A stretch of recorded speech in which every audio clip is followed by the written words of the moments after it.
So now we have people in a once-in-a-century pandemic trying to communicate science to the public, okay? I don't want to call it a total disaster, but there were parts that it was like, no. And the establishment view is not from authorities on high. No, it's the consensus of research conducted by hardworking scientists in a lab whose name you've never heard of. I'm wondering whether the future of those sports is you don't contest gender with gender, you contest hormone ratios. Well, hold on a second. What but do you think of the differences physiologically between men and women are not just hormonal. They see an unfair playing field, metaphorically and literally speaking. So fix the playing field, damn it! What? Don't say it's an unfair playing field, so all of a sudden the big issue is trans women taking the slot of a woman in an unfair playing field. Fix the playing field, and you know something? The day you fix that playing field, this conversation will look completely ridiculous. That's what I'm trying to tell you. 18 people. Our brilliant guest today is a prominent American astrophysicist, the author of many books, the latest of which is called Starry Messenger, Cosmic Perspectives on Civilization. Neil deGrasse Tyson, welcome to TRIGGERnometry. Thank you. I thought there'd be math on the show, but apparently not. we will see. We'll see how much math there is. That's the only reason why I agreed to this, that we do some... All right, well, 2 + 2 = 4. I hope we can agree on that, although some people dispute even that these days. Yeah. But anyway, welcome. It is a clever name for the show, TRIGGERnometry. That's good. One of the greatest astrophysicists in the world likes the name of the show. I think we've done well. So Neil, welcome first of all. I cannot wait to talk about your book, because one of the things that whenever I'm having a particularly bad day or things are not going well in my life, I'll stick one of those YouTube videos on that shows you a zoom out from planet Earth into the solar system. That'll do it every time. Into the Milky Way and on and on. And I think that cosmic perspective on life is a really powerful thing. Before we get into that and some of the more controversial stuff that you've been saying lately, let's talk briefly about your career today. Who are you? How are you where you are? What has been the journey through life that leads you to be sitting here talking to us? Did I say something controversial? Well, we'll find out. I'm just offering points of view. Okay. That's controversial nowadays. Well, I don't know if you but noticed. it shouldn't be, really, I'm thinking. Agreed. But okay. Yeah. So your opening question is? Who are you? What's been a journey through life? Oh, okay. I was interested in the universe from age 9, dating back to a first visit to my local planetarium. I grew up in New York City, so my local planetarium is the Hayden Planetarium, where I now happen to also serve as director, and going on now 27th year, I think, as director. So it's one of these hometown kid does good, but in New York City, the city's too large, no one cares. So that story doesn't resonate the way it might if it was actually a small town. One thing about a planetarium in a city is, and this is surely true for London, where the planetarium might be your only access to the night sky. Because big cities, in the old days, there was air pollution. Today, there's light pollution. And so it blocks what would otherwise be your access to the cosmos. And so for me, my first encounter with the night sky, I kind of thought it was a hoax, right? There are not this many stars in the night sky. I've seen all 12 of them from the Bronx, okay? So I would later learn, of course, that the sky displayed in the planetarium dome was the real sky, a version of the real sky. But to this day, when I'm on mountaintops or some of the finest observing locations in the world, I find myself thinking, this is so beautiful. It reminds me of the Hayden Planetarium. I know that's a sad fact, but it's real. I feel it. So I've been thinking about the universe ever since. Early on, I'm just reading books, and then I align my academic career to fulfill that interest, right on through a PhD. And so I did research mostly many years ago. Lately, I've been mostly in the public eye, writing books, appearing in documentaries, among them Cosmos.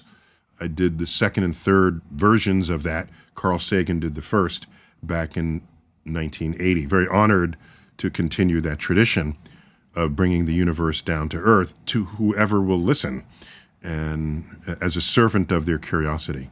So that's who I am and what I've been about.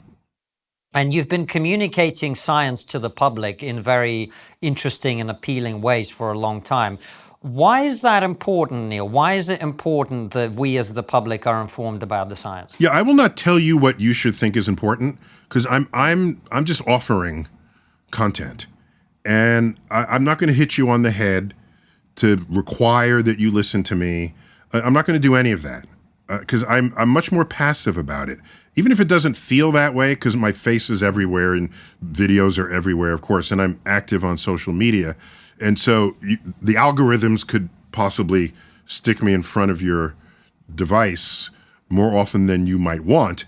But really, I feel more passive about it.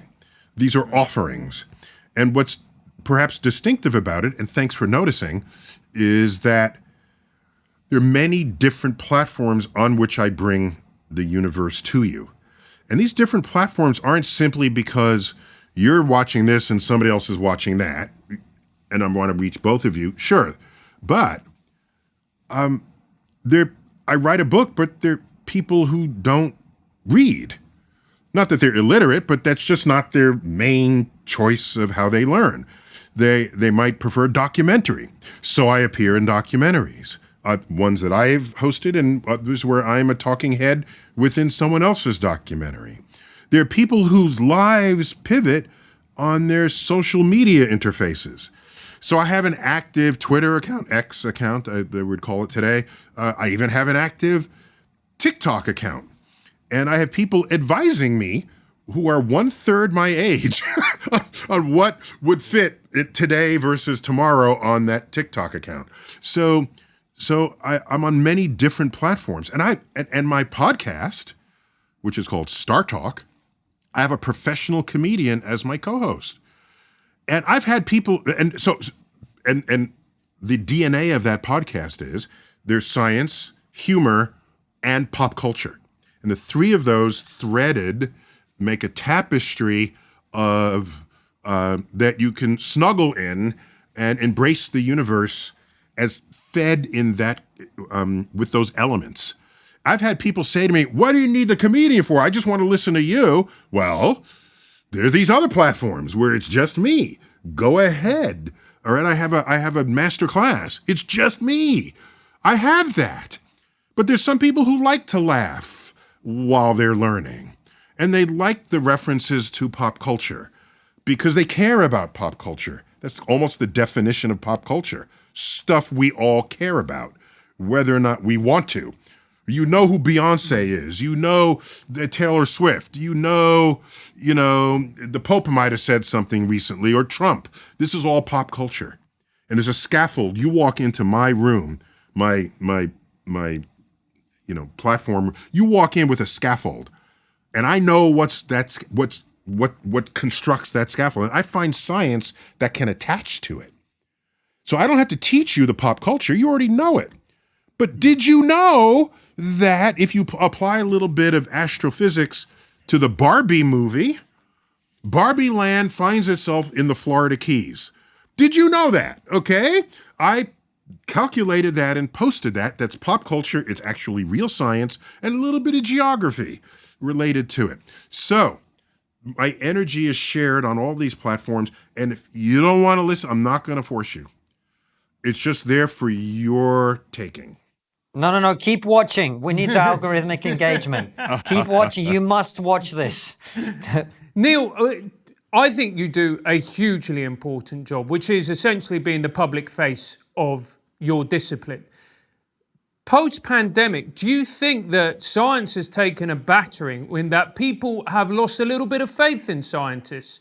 As a result of, things that people said, for instance, that people were saying, well, if you take the vaccine, it means that you can't pass it on, the virus, and then that turned out not to be true. Now, obviously, I'm not asking you to comment on that, but just, do you think that people are now just a little bit more skeptical of scientists, a little bit more untrusting? So there are a couple of loose edges there. So let me explore that with you. All right. So first,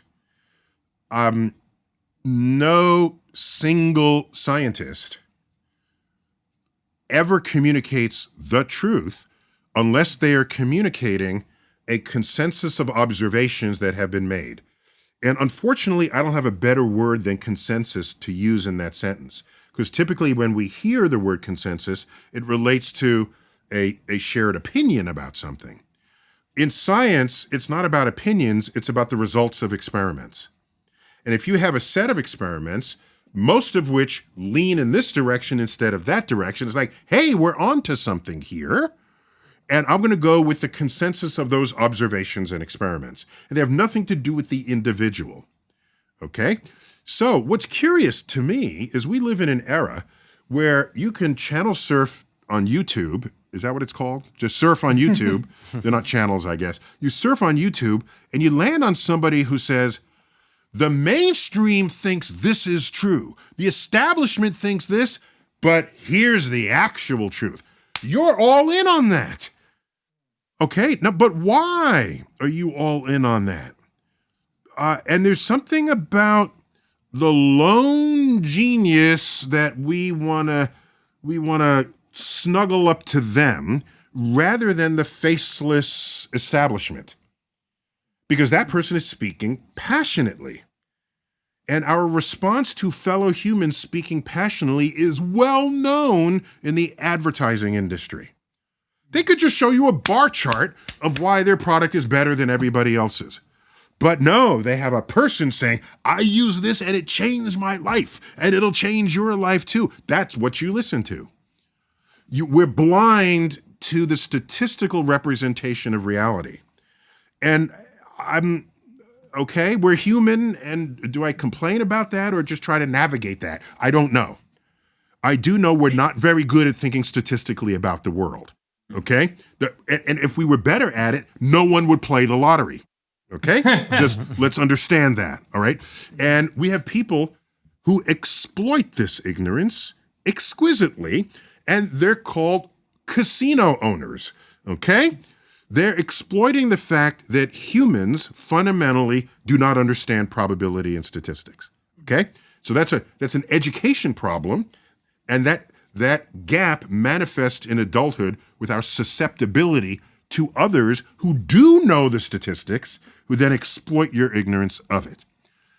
That's my first point. Another loose edge is we have institutions and people representing institutions where science research is conducted, okay, or conducted under their auspices. The National Academy of Sciences in the United States, the National Institutes of Health, and the UK surely has corresponding agencies to this. Here's a problem. How well do they know how to communicate? Okay? We're not, as scientists, we don't take graduate courses in communication and how people will misthink what you say, or how you'll try to say something in a way that, no, none of them are trained in this. So now we have people in a once-in-a-century pandemic trying to communicate science to the public, okay?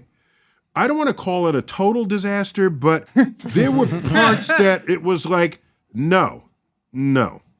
So with the benefit of hindsight, let me say how it should have happened, okay? The CDC, the Center for Disease Control and Prevention in the United States, here's what they should have said. They should have said, here's what we know today based on a set of research results that have come in, okay? And you don't focus on one researcher, there's the ensemble, okay? Here's what we know. And based on this, we recommend that, okay? Based on this, we recommend that. We will update you weekly on what we have learned because this is a hot area of research. And as research comes in, if it continues to reinforce these results, we will continue to urge you do these things. If we find research that does not completely agree with that, we will tell you that. And we will be honest about these uncertainties, okay? And we will only make a federal level requirement when we have the statistical confidence in the research that has been conducted. That's how it should have unfolded, but it didn't. That sounds so good, Neil, but we were so far away from that, weren't we? We were, but to do that, it requires that you have some sense of what this, because if you're reporting science, you're reporting the statistic. No scientist will ever say, this is a certainty and this is totally, they'll say this, we have a 98%, a 95%, because we have statistical measures of the results we get. That is the currency of our communication in any scientific journal. So the person reporting this should not say, we are certain of this. They should say, our data show that is a 95% likelihood of this being true. Okay? Now you have to ask yourself, if you're about to cross a bridge that was just built and 95% of random engineers you come up to and say, tell me about this bridge. They'll say, it's going to collapse with the first truck that goes over it and you'll be dead because there's a long drop. But 5% of the engineers say, no, you'll be fine. What are you going to do? I'm going with the 95% of the engineers because there will always be outliers. Yeah. Always. That's why one person, one research result is not the thing. And you had people in the outlier part of the statistics posting YouTube statements that, no, I've done my research and this is all bullshit. You should listen to me. No, never do that. Never. Never? Haven't there been people screaming at you here? I'm getting excited. It's great. It's great. But Neil, to engage you on that point, no one research result should be accepted as the truth. It has to have verification as a double check. Was there bias?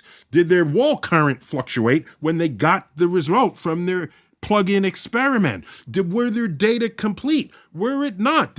How did they do? I'll give an example. Here's an example. There was a research paper that came out recently that said that mask wearing was no better than non-mask wearing, okay, for COVID. And I said, wow, that's interesting. How did they get these results? So they showed their studies and people who said whether they wore masks and those who didn't, okay? And they compared those results. And I said, wow, I wonder if the people who said they were wearing masks had it completely covering their mouth and nose. Because we've seen mask wearers where the nose is sticking out above the thing. We know people out there are like this, okay?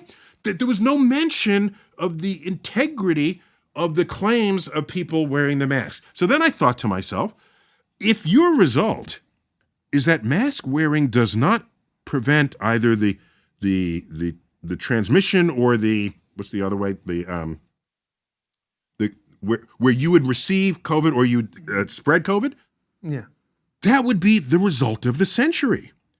But the way you test that is not asking people whether they wore the mask. Here's an experiment you would do. You get the N95 material, you'd set up a membrane of that between two sides of a container, of a vessel. And you put COVID vaccine aerosol on one side and make sure it's not on the other side, and then put a pressure difference between the two so that this air flows across. And test to see whether the COVID aerosols made it through. If they made it through, then you would have an authentic scientific result that said the mask does not work. If they don't make it through, then you have a result that they do. So that's how that experiment should have been conducted, and it wasn't. But everyone jumped on it who didn't want masks to have mattered, and they accepted this one result because it fed their sense of the world. But that's my overblown response to your very simple question about the COVID response and the scientific establishment. So there were issues in the communication. There's issues in how we receive information. There's our urge to believe the lone person, which has deep flaws completely built into it.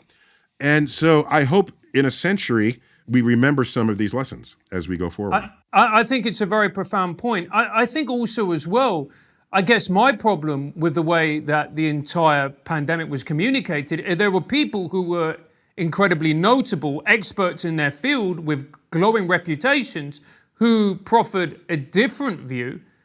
And that's my point. It doesn't matter. Your reputation, your title, none of that in science, none of that matters unless by their reputation, they have access to large-scale studies that they are reporting to you, okay?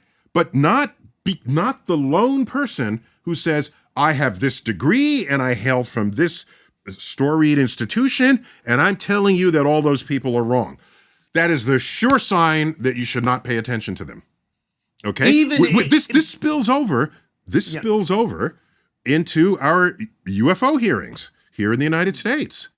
There are people testifying that they have aliens stockpiled in the back room, and the introduction of them, there's a colonel or there's a this, and they're a credible witness. No such thing as a credible witness in science. Are you human? That's all we care about. Then I will not trust in your account more than someone else's. What I will trust in is the data brought to you by means that do not flow through the biophysiology of human senses. And so, I don't care what the pedigree is, and that's a problem. Yes, it's a complete problem. Do you have a website, or do you plan to have a website? Because if you do, then easyDNS is a company for you. easyDNS is the perfect domain name registrar provider and web host for you. They have a track record of standing up for their clients, whether it be cancel culture, deplatform attacks, or overzealous government agencies. He knows about that. So will you in a second. easyDNS have rock solid network infrastructure and fantastic customer support. They're in your corner no matter what the world throws at you, unless it's your ex-girlfriend, in which case you're on your own. You know about that. Move your domains and websites over to easyDNS right now. All you've got to do is go to easydns.com/triggered. That's easydns.com/triggered. Use our promo code, which is also triggered, and get 50% off the initial purchase. Sign up for their newsletter, Axis of Easy, which tells you everything you need to know about technology, privacy, and censorship.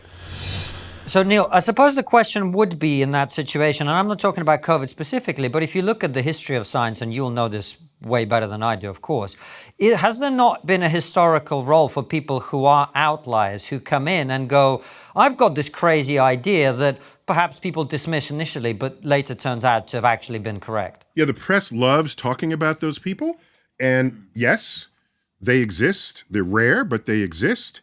What you don't hear about are the tens of thousands of other people who had crazy ideas who were just crazy. Okay? Right. There are no books about them overcoming the resistance of the establishment. Nobody writes about them because they were just plumb wrong. Okay? So the one person who is right against an establishment is one in, I would say, 10,000. Okay, and that's not enough to put all your piggy bank on the YouTube video of that one person thinking they're the one in the 10,000. Completely agreed. So I guess the next question, logically, is what do we do with those people who, to use your terminology, are plumb wrong? Because we saw during the pandemic, these people were demonetized. They had their channels cancelled. They were shadow banned and all of this kind of stuff. Now, from a layman's point of view, I don't think that is a good way of dealing with that, because what you do is you give these people a glamour they perhaps don't deserve, or they don't deserve, because you effectively say their voice is so dangerous, they can't be, they must be silenced. So that's an extremely important point. I just have a different answer than what you're looking for. I think it's a matter of free speech. And if there are risks in a world of free speech, that there could be people who are dangerous because they create instability in a system, or because they lead people on a track that may be impossible to reverse. You look at Hitler in 1930s Germany, for example. It required all-out war to sort of correct the attitudes and feelings that Germans had about themselves relative to the world at that time. So there's a risk when you have a free society. For me, as an educator, the antidote is the education of how to listen to people. So you nip that in the bud from the beginning. So if someone is speaking highly charismatically about something that's completely opposite what a mainstream view is, I will approach them with skepticism, no matter how charismatic they are, because I will know that only 1 in 10,000 of them will ever be correct at this. And no, we don't give courses on the 10,000 people that were wrong. No, we don't. That's a waste of everybody's time. So, for some reason, over recent years, the word establishment has become a bad word. I represent the establishment. Oh, well, you must be wrong then. No, that's not how it works. It's not how it's ever worked. Yeah. So I'm not saying you should always believe the establishment. What I'm saying is, if you want to believe someone who is against the establishment, you should do a little more homework before you go that way. And the homework isn't only listening to what they are telling you. It's looking into the establishment and find out why there's an establishment view to begin with. And the establishment view is not from authorities on high. No, it's the consensus of research conducted by hardworking scientists in a lab whose name you've never heard of. It's a very profound point. But moving on, you must be really excited at the moment.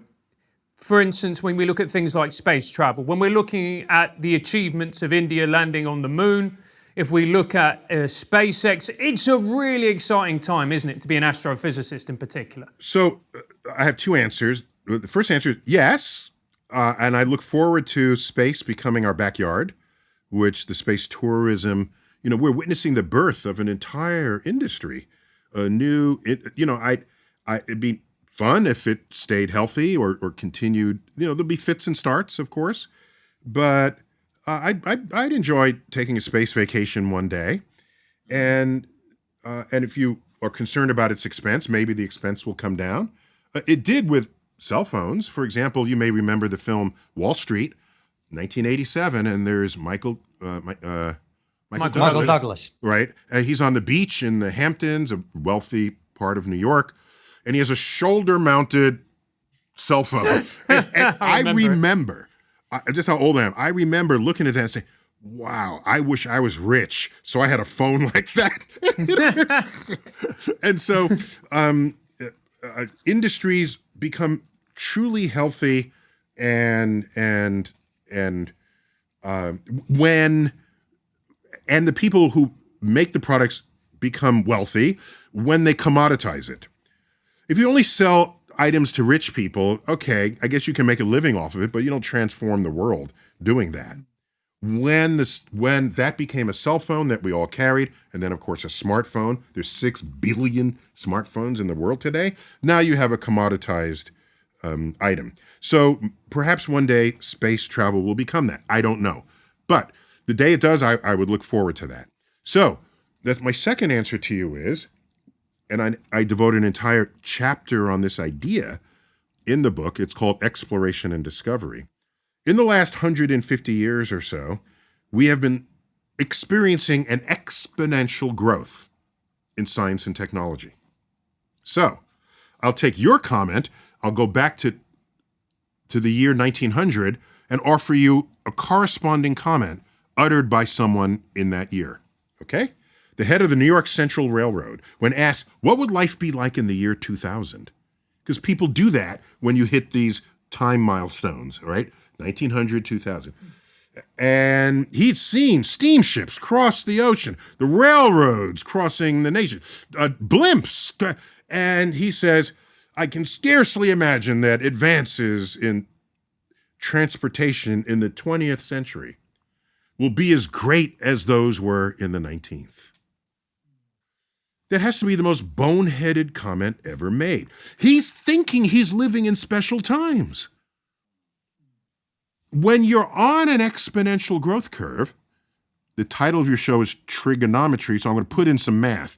When you're on an exponential growth curve, it looks like all the greatest results happened just in your recent years. What you don't know is everywhere on an exponential growth feels like that. If it was 1960, you'd be saying, what a time to be alive. We broke the sound barrier. We have satellites in orbit around the Earth. We left Earth. Oh my gosh. That's what you'd be saying then. So no, I'm not going to say, what a time to be alive. Because any time in the last 150 years, I could say exactly the same damn thing. After a sentence that you would utter after you shared with me what had just been discovered. And why is it so important that we go out and we discover space? Why is that important to the human race? I'm not telling you, I said I'm not going to judge what you should think is important. What I'll tell you is, don't you kind of want to know if an asteroid is coming? I'm just thinking, I'm betting that if the dinosaurs had a space program, they'd still be here because they would have deflected that asteroid that took them out 65 million years ago. And haven't you ever walked out at night and looked up? I know the UK, you have a lot of clouds and things, but in places that are perennially clear, the Middle East, any desert area, the outback of Australia, you look up and you wonder, what is all of that? Where did I come from? Where is it all going? These are deep, profound questions. If you don't happen to have those questions, no one is going to force them on you. But those who do will push themselves into new realms of thought, into discoveries that would have previously been inaccessible because the answers to my questions require that I innovate in ways that bring new discoveries to civilization.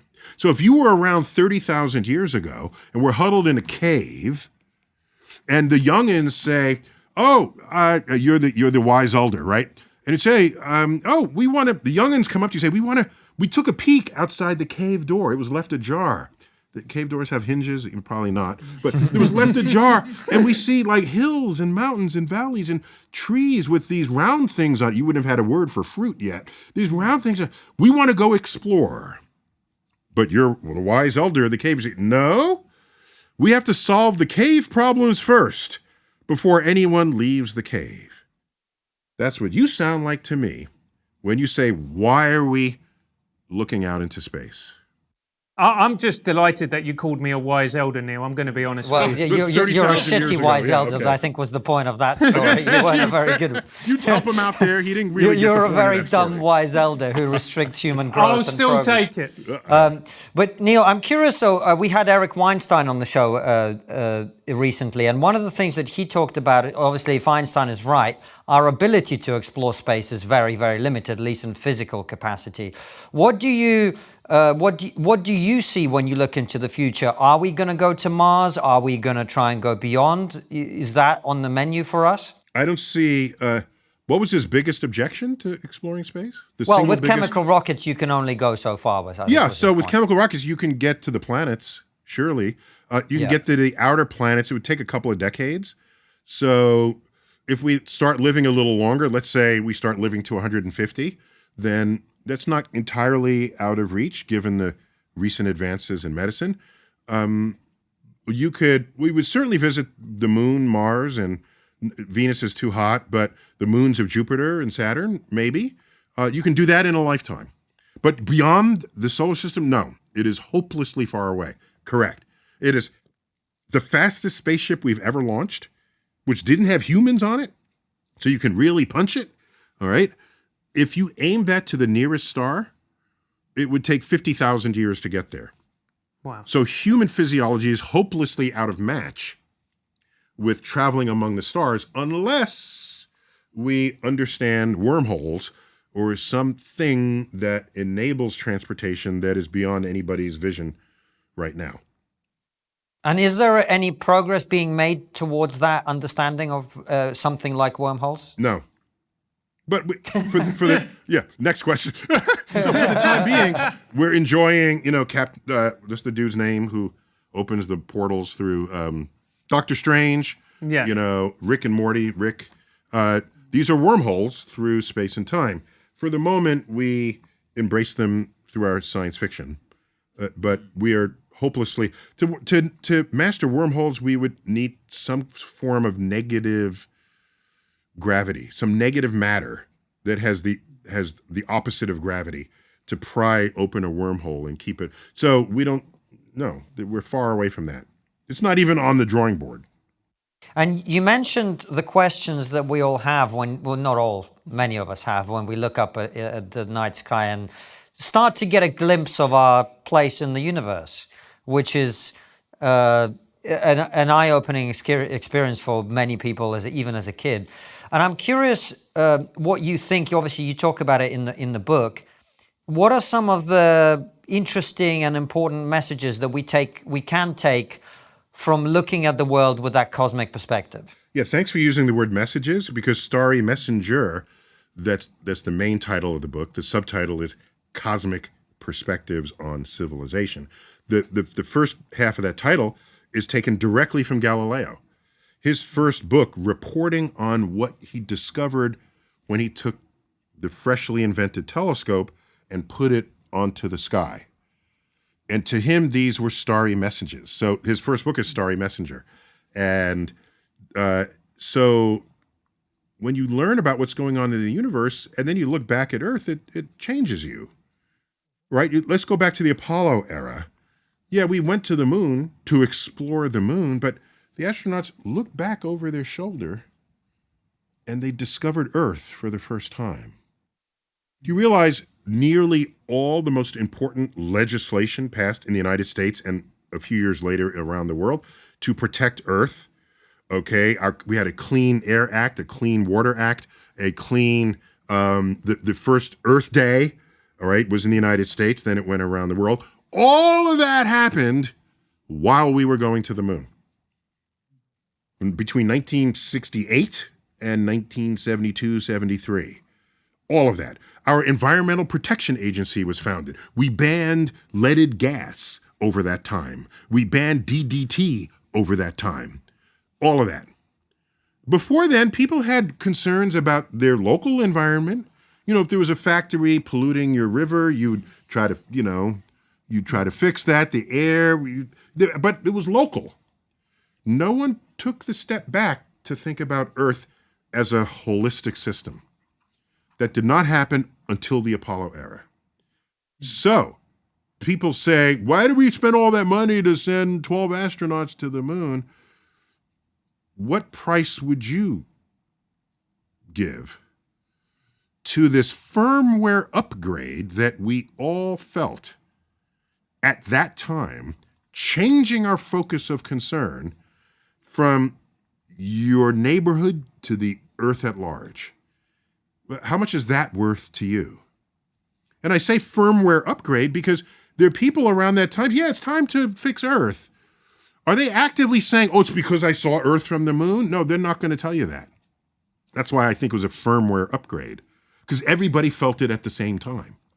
It's such a profound point, Neil, because when I talk to people who were alive during the moon landings, even if they didn't take that from it, they took from it a sense that anything is possible. So that was one. Well, so that very important.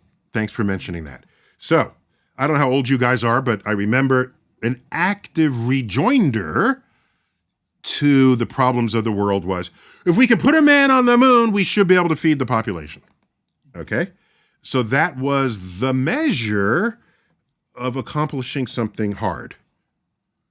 Now, I have an unsatisfactory answer for you on that. Maybe going to the moon is easier than solving poverty. Have you considered that? Okay. Just because it involves learning that takes place in classes that you didn't take, that other people took that maybe you judged was hard, maybe social problems are harder than physics problems to solve. Just maybe. Let me put that out there. Well, that's a very interesting point on which to come on to the issues that I said you'd made controversial remarks on. We'll find out how controversial they are. But we have recently had Richard Dawkins on the show, and everyone now is obsessed with the trans issue. Everyone's talking about it. Everyone gets asked questions about it. And I know you and Richard have sparred. I remember watching a debate between the two of you for 20 years ago. You're a professor of the public understanding of science, not professor of delivering truth to the public. And these are two different exercises. One of them is you put the truth out there, and like you said, they either buy your book or they don't. Well, that's not being an educator. That's just putting it out there. Being an educator is not only getting the truth right, but there's got to be an act of persuasion in there as well. Persuasion isn't always, here's the facts, you're either an idiot or you're not.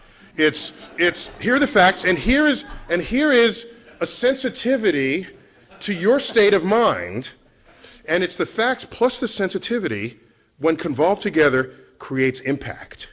And I worry that your methods and how articulately barbed you can be ends up simply being ineffective when you have much more power of influence than what is currently reflected in your output. I gratefully accept the rebuke. Just one anecdote to show that I'm not the worst in this thing. A former and highly successful editor of New Scientist magazine, who actually built up New Scientist to great new heights, was asked, "What is your philosophy at New Scientist?" And he said, "Our philosophy at New Scientist is this: science is interesting, and if you don't agree, you can fuck off." You were rebuking him actually for not being gentle enough in the way that he communicates. Yeah, because he's Brit trained, and a well-trained Brit has full access to every word in the dictionary, and his sentences come out perfectly barbed when he needs them to be. And I chastised him for not having a gentler, kindler approach. I remember that. Yeah. I remember that. And I'm pleased to report that I think you would find that Richard is mellowed with age. Okay, so thank you. I could be just age. I don't know if I had any effect on him at all. By the way, when I rebuked him then, it was the first time I'd ever met him. So I was even a little nervous because he was a hero of mine and I've read his books. But I said, I got to put this out there. And that was the first time. Yeah, well, I remember that. And now, of course, Richard has become very... I don't consider her outspoken, but he's spoken openly about his views on the trans issue, as have you. And I was a little bit surprised. I don't have views so much. Let me just clarify. Okay. I don't run around with an opinion that I then foist on other people. I have opinions, and they're my opinions. And I don't care if you have my opinion. But if you have an opinion that you're carrying, as an educator, I want it to be as informed as possible before you land on an opinion that you dig your heels in. Absolutely. And so I see that as my role as an educator. So continue. Quite. And the spirit of my question is very much in order to understand this, because one of your functions over time has been to communicate scientific knowledge to the public. Yeah. And that's why I was quite surprised to hear you talk about the idea that we all exist on a spectrum where you wake up one day and you feel like you're more female and more male. Apparently, the XXXY chromosomes are insufficient. Because when we wake up in the morning, we exaggerate whatever feature we want to portray the gender of our choice. Yes. Suppose no matter my chromosomes, today I feel 80% female, 20% male. I'm gonna put on makeup. I'm gonna do that. Tomorrow I might feel 80% male. I'll remove the makeup and I'll wear a muscle shirt. Why do you care? Yeah. What business is it of yours to require that I fulfill your inability to think of gender on a spectrum? I hope I'm not misquoting you there. If I am, please correct me. Well, let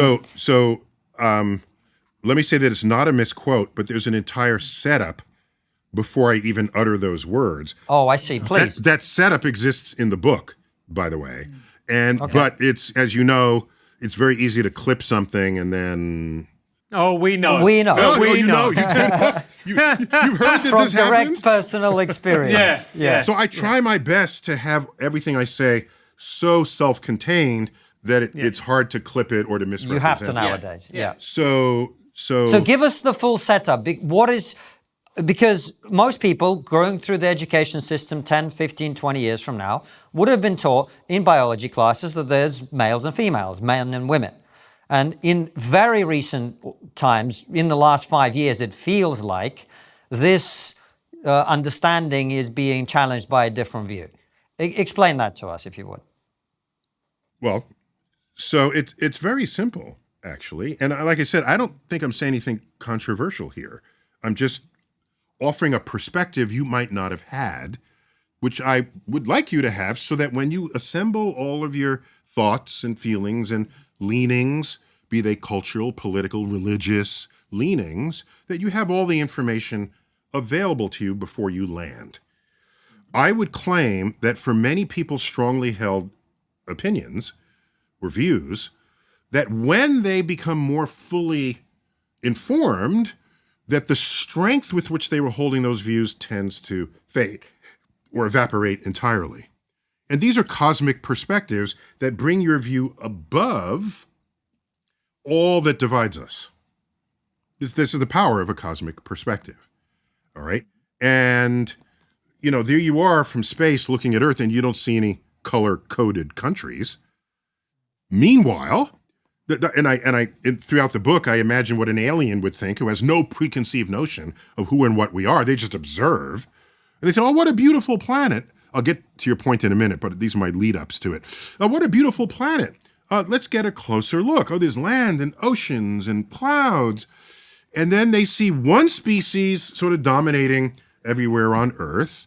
And it's okay, fine, we got one species. And then they look closer, and then they see that one species killing one another because of who's born on what side of a line in the sand, or who worships this god instead of that god, or no gods, or how reflective their skin is to sunlight, or whatever other reasons they come up with.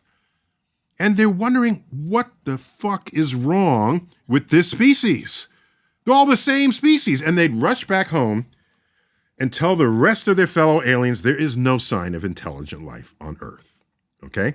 This is how I think about all of this. Okay. So we look at this whole trans issue. I'm intrigued about how much attention it is getting. Just intrigued by it. And I'm a scientist. I observe, but I'm also an observer of people and pop culture and civilization. My father was a sociologist, active during the civil rights movement of the 1960s into the 1970s. I don't know when this will air, but when this will post, but August 28th, 2023 is the 60th anniversary of Martin Luther King's I Have a Dream speech. And that's one of the most popular speeches we know of in the United States, and I bet it has currency elsewhere as well. Oh, massively. Yeah, Massively. absolutely. Just because of the message he was communicating and the timing of it and all of the above. I'll have some postings related to that in my media channels. Anyhow, so let's back up. So I don't know all the founding documents of the modern UK, but I do know the ones of the United States. And they include things like the preamble to in our Declaration of Independence, and the preamble to the Constitution, and the Constitution itself. Okay? Let me remind you, this was a document to get the hell away from England. Okay? Oh, we remember. Yeah. Okay, I don't know if you remember this. And let me just make it clear that the Constitution begins with the three words, we the people. Okay? We give power to those who govern us, not the genetics of a royal line going back thousands of I years. feel like this is like a direct personal attack for Yeah. absolutely no reason. Okay, so now watch. Okay, so All we're asking for is a little bit of gratitude for what we did. All right? Is that too much? We set up your country, and this is how you repay us. We gave you the language. okay. Unbelievable. You ruined the language. You can't even spell properly, and here you are lecturing us about your... Anyway, tell us about the transition. So here we go. Are you ready? Okay. Cool. So let's look at humans physiologically. And then you have these chromosomes, all right? In most humans, high 90% humans, you're either XX or XY, okay? Chromosomes. And that defines your sex. Are you male or are you female, okay? So it's a binary biological representation of your sex, okay? I don't have a problem with that. That's binary, okay? Okay. All right. So, well, let's ask ourselves some questions. When you see another human being,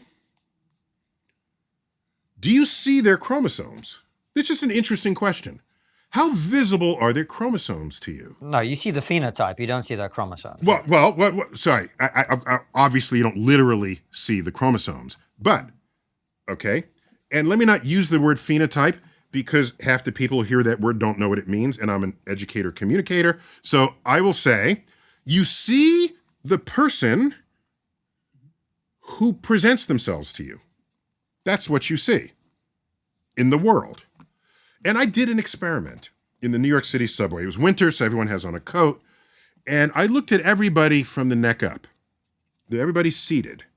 And by the way, almost all of human height difference is in their legs, not in their torso. So when we're seated, we're all approximately the same height. That's why everyone could just sit at a big old dinner table, and only the children need phone books to sit up. Everybody else doesn't have to adjust their chair height, okay? So just a little fact. So everyone is about the same height, seated. And I asked myself, can I know who the boys are and who the girls are at a glance? And the answer is yes. And I got it 100% correct, okay? And what do I mean by 100% correct? The girls had certain features manifest to me. On average, girls had longer hair. If they wore jewelry, there was more jewelry. The jewelry was more expressive. More earrings, more finger rings. Their facial hair was more likely to be tweezed. The eyebrows are trimmed. There's no hair between the eyebrows. Any mustache hair was removed. They're more likely to wear makeup, especially around the eyes. Mascara, eyeliner, eyeshadow. They were more likely to wear the red rouge, or whatever. There's blush or whatever it's called. Yeah. More likely to wear that. They were more likely to have fingernails painted. Okay? Okay. That's how I knew who. By the way, there are some boys who have these features, but by and large, this was unmistakable that those were the girls. Now, how about the boys? Okay. Well, other than the male pattern baldness on older men, Thank you. okay, or facial hair, the beard and the mustache, could I tell that they were guys? Well, by the way, and for all the girls, there was clothing that they wore that was clearly acquired in the women's section of the store. How about the guys? Yeah. Well, I'll get to it. There. So now with the guys. Oh, yeah. Okay. The guys wore less jewelry. Their hair was, on average, short. Okay. They were less likely to wear facial makeup. Their clothing was completely different. And for many of them, this varies city to city, many of them had muscles. Well, those aren't natural. They had to go to a gym to get the muscles. Okay, here's my point. 100% of what I was queuing on was secondary and tertiary accoutrements to what you look like when you wake up in the morning. You chose to grow your hair long. You chose to tweeze your eyebrows. You chose to go to the girls. You chose to go to the gym so you have bigger muscles. And if the women, the breasts are not large enough, Wear a push-up bra. Those are for sale for you. And that doesn't work, go get surgery, as 200,000 women a year in the United States get breast augmentation surgery so that they can be female for you. Okay, so here's my point. We have, and like I said, the clothing, get your clothing in the girls section because they know how to dress you. And get your clothing in the boys section because they know how to dress you. All right? And by the way, hair removal is way more efficient today than when I was growing up. It was not uncommon to see a woman with a mustache trying to bleach it or trying to tweeze it. Now it's gone. Because women are not supposed to have hair. We all know this. Guys are hairy and women are not hairy. Okay? This understanding of gender has been built into the beauty industrial complex. So, my only point was that if who you decide is male and female in the street is a construct of style and trends and what the beauty industrial complex wants you to see, if that's how we establish gender, then maybe some people want to be fluid within that gender identify. So they'll wear a skirt, but maybe have a beard, or they'll mix and match that in whatever way Neil, you want. Sorry. Hold on. Wait, I'm almost done. So, okay. If a person using the tools of the beauty industrial complex wants to mix and match this, yeah, and they are expressing their freedom in a free country to do so, why is your job to tell them not to? Okay. That's my only point. And so I'm speaking of gender expression and the freedom to do so. And if you want to restrict that, then what country we living in? Yeah, go ahead. So first of all, I don't know a single person, and we've talked to trans people on the show. We have trans employees at TRIGGERnometry. We've spoken to all sorts of people about this issue. I do not know a single person who wants to prevent people from dressing how they want or behaving how they want or choosing any name that they want. However, the problem is... So you don't... But you know such people are out there. I'm sure such people exist in the same way that there are people who believe that the earth is flat and so on. But they're a tiny minority. They exist. It is I don't know how tiny they are, given the dialogue today. Fair but go on. Fair point. However, what I would say is that the conversation in the public consciousness has become prominent not between people who want to defend the right of anyone to dress how they want and the people who want to prevent that. The reason the conversation has become an issue is that we assign and allow certain privileges to people based on their sex. If you are female, you get to go to places that only other females are in, like changing rooms and toilets and so on. If you are female, you get to compete only with people of your sex because females are at a disadvantage in physical competition to males in almost every sport. In other words, we carve out certain areas where your sex matters tremendously, even though we may respect your right everywhere else to believe that you are whatever you are, to dress however you are, etc. So your claim that today you woke up and put lipstick on and grew your hair out long and tweezed out your mustache and whatever, and therefore you are female, has an impact on other people in certain contexts in which that is a problem. You gave only two contexts. Do you have others? Sorry, I wasn't finished.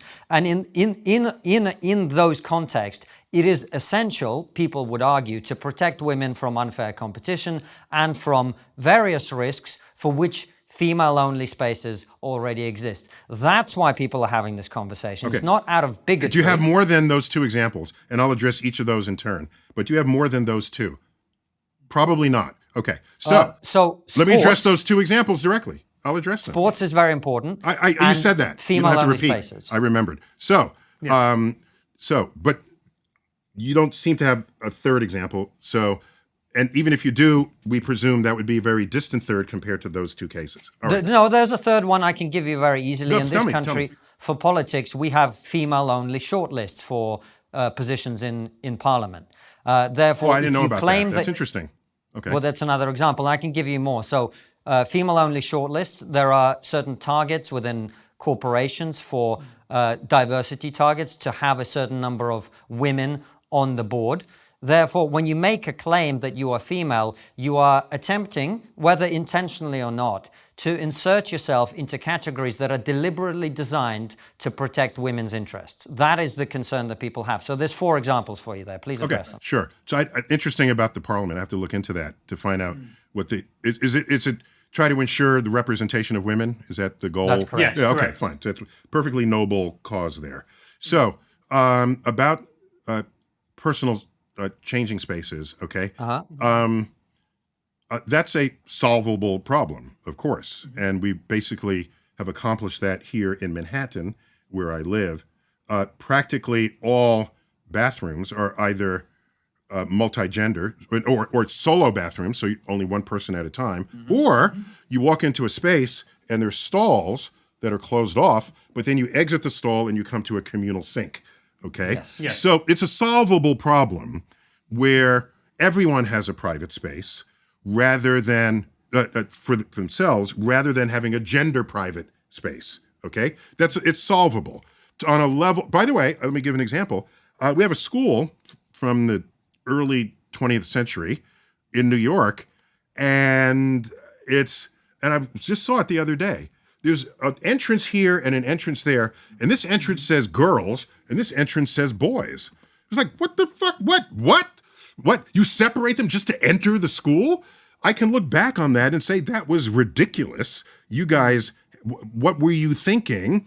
But back then, I'm sure it made complete sense that you're going to send the girls through that entrance, and there's an elementary school, and the boys through that entrance, okay? So it is possible to look back on whatever you were doing and say, my gosh, that was really short-sighted, and look at the solution that was proposed and implemented. That was a good idea. We moved on from that. Okay, so I remember boys' rooms where you come out and you whip it out and we'd all be peeing into a trough. Okay, we don't have those anymore. We do because we're technologically very far behind. Yeah. Okay, so and then we had urinals just lined up on a wall that was a little more private, and now those urinals have little small but real dividers. So you're not like looking over. So there are solutions to the privacy problem, and we've all but solved that here. I can't speak for every state in the United States. Definitely here in New York City. The bathrooms, it's not, all right, there's that. Second, with sports, very interesting. There was a case where a woman wanted to be they wanted to disqualify her from an event. And she had very big muscles, and she had naturally high testosterone levels, okay? She was genetically female, but unusually high testosterone levels. And so that weirded everybody out. So I'm wondering whether the future of those sports is you don't contest gender with gender, you contest hormone ratios. Well, hold on a second. What But do the you think of the differences physiologically between men and women are not just hormonal. Women have a different hip angle. They have different heart capacity. They have different lung capacity. I mean, there are profound physiological differences, different bone density. We've had professional athletes on the show to talk about it. I don't have a problem with that. So then you find ways to slice the population so that whatever the event is interestingly contested. So, for example, I wrestled in my life. I was captain of my high school wrestling team. I wasn't so good in college as I was in high school, but that's when I finally wrestled like corn-fed folks from Iowa, people who hauled calves, off the farm. Okay, so in wrestling, it would be unfair for me at 190 pounds, which is what I was back then, to wrestle someone 120 pounds. Hold on. It would actually be unfair for you to wrestle someone who is also 190 pounds but female. Let me work my way there. Let me just work my way there, because fine. You are. I respect how active your brain is, but I've thought about all this, and just allow me to speak it at the rate that I do. Okay. Go for it. So it would be unfair. So they have in wrestling, they said, let's make weight categories. Okay. So we make weight categories. So I don't wrestle the 120. I wrestle a 190 pounder. So a wrestling match is not just this one person against the other person. It's 10 matches. And each one is intensely interesting because they are matched. Okay? So what the trans conversation is foisting upon us is the need to find ways to slice the athletic universe such that we still have interesting, fair matches. And is it a combination of, did you go through puberty as a male and then transition? Did you have puberty blockers?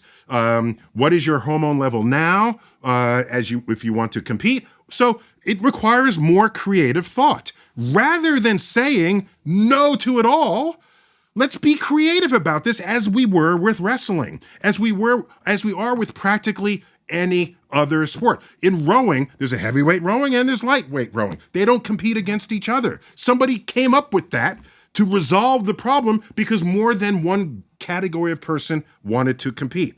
So I agree with you, it's an unsolved problem, yes, but it's not unsolvable given what we know about human physiology. So why not rise to that occasion and solve it rather than take your older view of the world and force modern emergent conduct of people to fit that? Okay, well, can we just come back to the female shortlist and other opportunities that women are afforded by virtue of being women, and them now being excluded from that because males are entering that competition? Yeah, so a deeper problem, thank you for bringing that up. A deeper problem there is, why were women underrepresented to begin with? What kind of bias exists within Parliament or among the voters, maybe even the female voters, that prevented the representation from being there in the first place? That's a whole other social question that maybe can and should be answered at a deeper level than a quota coming in after the fact. Oh, I'm not a fan of quotas, but if they exist... That's how I would address that question. Hold on a second. That's not addressing the question at all. The question is, female shortlist exists. Should biological males be allowed to enter those female shortlists? That's as simple as the question is. Yeah, I'm saying I would ask why you have the short list in the first place. It's because there's something deeper that's wrong with society, that women are underrepresented in governance. So to say now, to protect that now and not try to get to the root of that problem, I think is the cart in front of the horse. So I would go deeper to that problem. So but you don't there even are have to have women that question. whose opportunities are being curtailed today because they are being forced to compete, whether in sports or elsewhere, against people who have some kind of advantage over them. We're in a transitional period, so we have to figure that out. But the way to figure out things that require solutions to progressive change is not to regress it to how things once were. If that were the case, I would still be drinking from a segregated water fountain, okay? Oh, let's merge the water fountains and let's create the opportunities from below so that we don't even need the short list, okay? That's how I would approach this. Okay, my father worked in the civil rights movement, so I think deeply. My book is dedicated to my father, and the dedication is literally to my father, Cyril deGrasse Tyson. Cyril is a Brit name, by the way. It came from the British West Indies, because you guys were everywhere in the New World in your day. As was our right. Yeah. So is Cyril deGrasse Tyson and all those who see a world that can be rather than the world that is. And so that's how I look at it. So yeah, we're in the middle of solving that problem now. Let's figure it out together. I think a lot of people would have an issue with what you're saying, Neil, is because they see women being denied opportunities. They see an unfair playing field, metaphorically and literally speaking. So fix the playing field, damn it. What? Don't say it's an unfair playing field, so all of a sudden the big issue is trans women taking the slot of a woman in an unfair playing field. Fix the playing field. And you know something? The day you fix that playing field, this conversation will look completely ridiculous. That's what I'm trying to tell you. So how do you fix the playing field? I'm curious. Well, that's hard. It's hard. We've been through. Thank you for that question.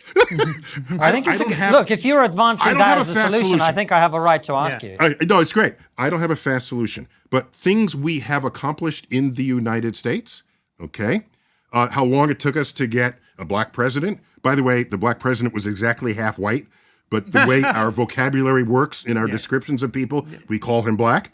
But you guys genetically, we could have equally called him white. But yeah. What's that you say? You guys do, for some inexplicable reason. We call people mixed race if they're from different backgrounds. Yeah, and I would say, why do you even care that there's a mix? I have a whole chapter in the book called Color and Race. I personally don't even care what race people are. I sort of believed in the Martin Luther King idea that we should be judged on the content of our character. Thank you. I lean that way too, although it might not be realistic to implement in precisely the dream state that he imagined, where people be judged by the content of the character, not by the color of their skin, because color of skin includes culture and other things, and to ignore someone's culture has other ramifications legally or interpersonally, internationally. So that's a whole other thing. So I don't have a good solution, but what I do know is, let's go back to 1980s, late 80s, American football. There was a quarterback, black, Douglas Williams, who, black, the first black quarterback to start in our Super Bowl. Articles about this all over the place. Okay, is a black person smart enough to take on such an important place because the quarterback calls all the plays? Not that they really do today, because it comes from the sidelines, but there was all this articles about it. Will he succeed in this place? And it's like, I'm thinking, what the fuck? Okay, because I'm getting a PhD in astrophysics, and they're talking about whether black people are smart enough to be a quarterback on a football team. Okay, go back to that time and find those articles. All right. So what happens? He sets a Super Bowl record for the most number of yards, received yards. Okay? End of that conversation, and it ended forevermore. Now when there's a black quarterback, it doesn't even get mentioned. That's the content of your character and not the color of your skin. The fact that you can have that and it doesn't even get commented upon is itself progress. Here in the United States, this morning I did some morning talk shows, okay? There are black reporters there, there are female reporters. I remember the first woman anchor, and people saying, well, women, are they as believable as men? Do they have the authority? Do they have the confidence in their voice? This was debated and argued that why women should not be delivering the news, because we had the voice of Walter Cronkite and others. Okay? Yeah, that was a progressive change, and we had to adapt. All right? And of course we're adapting, and now we have twice as many people to choose from to put on, and we get the best who's out there. So you solve that from the base. So yeah, it took decades, but yeah, it was a while. But I think we're there on many fronts. And the fact that everybody's arguing about trans people, and that argument is not about gay people, is itself progress. Under President Clinton, nobody's talking about trans people, we're talking about gay people. President Clinton, a progressive president, he says, oh, yeah, I have a progressive idea in the military. Don't ask, don't tell. So if you were gay, you had to withhold that information from everybody. Because if you told, then they'd kick you out. That was considered progressive. Today, if you say don't ask, don't tell, they kick you out of the room. What the fuck? What era did you come up in? So yeah, they're baby steps sometimes. But to quote, there's a Unitarian minister in the early 1800s who spoke of the arc of progress. Martin Luther King would quote him in some of his speeches. The guy's name is in my book. He said, the summary of that quote is, I don't know how the arc of justice, the arc of progress bends. I know it bends, but which way does it bend? I'm pretty sure it bends towards is it progress? I'm It's the sorry. arc of history bends towards progress. Yeah, it's something like that, and that's a variation, not exactly the wording that's in the book. The book has it correct, all right? And so there it is. You just hope it doesn't regress so that we're living in yesterday's world rather than tomorrow's world. So this is the only points I'm making here. And yeah, well, let's fix the athletics, put more categories in sports, figure it out. Get the biologists together with the gender specialists, figure it out. Get the hormone specialists. It's not unfigure-outable.